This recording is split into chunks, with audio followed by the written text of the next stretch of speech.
আমরা আজকে শ্রমিক সমাবেশের মাধ্যমে শ্রমিকদের ন্যায্য অধিকারগুলো আমরা ফেরত চাই এবং শ্রমিকদের অধিকার যেগুলো আছে দাবি দাওয়াগুলোর সাথে আমরা সহমত পোষণ করি এবং শ্রমিকদেরকে ৮ ঘন্টার ডিউটির পারে তাদেরকে ওভারটাইম দিতে হবে, শ্রমিকদেরকে স্বাস্থ্যসেবা থেকে শুরু করে অন্যান্য সকল সুযোগ সুবিধা শ্রমিকদেরকে করতে হবে। সারা বিশ্বের নির্যাতিত নিপীড়িত শ্রমিকদের সাথে একাত্ম হয়ে আমরা যে জনগণ আমরা বলতে চাই শ্রমিকের ঘাম শুকানোর আগে তার মজুরি দিতে হবে। বিএনপি ভারপ্রাপ্ত চেয়ারম্যান জনাব তারেক রহমানের নির্দেশে আমরা এই শ্রমিক দিবস পালন করছি।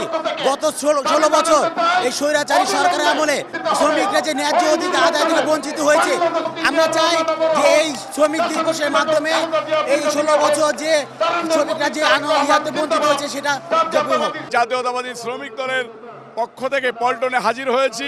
আমরা এই বাংলাদেশে শ্রমিকদের ন্যায্য মূল্যের অধিকারের জন্য বহির্বিশ্বকে দেখিয়ে দিতে চাই যে শ্রমিক বাংলাদেশে এতদিন স্বৈরাচার হাসিনার কারণে নিষ্পেষিত ছিল, নিপীড়িত ছিল। আজকে আমরা যেন গণতন্ত্রের মধ্য দিয়ে বাংলাদেশের শ্রমিকদের ন্যায্য অধিকার দিতে পারি, সেই জন্য আমরা রাজপথে নেমে এসেছি।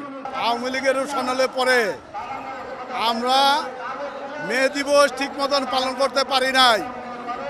আজকে মনে হচ্ছে যে ঈদের মতো আমরা 1 মে শ্রমিক দিবস পালন করছি।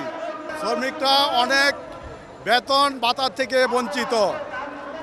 আগামীতে দেশনায়ক তারেক রহমানের নির্দেশে এবং দেশনায়ক তারেক রহমান যদি সরকার গঠন করতে পারে, আগামীতে শ্রমিকদের কল্যাণে এবং শ্রমিকদের বেতন ভাতা পরিশোধ করার জন্য যা যা করা দরকার তাই করবে ইনশাল্লাহ।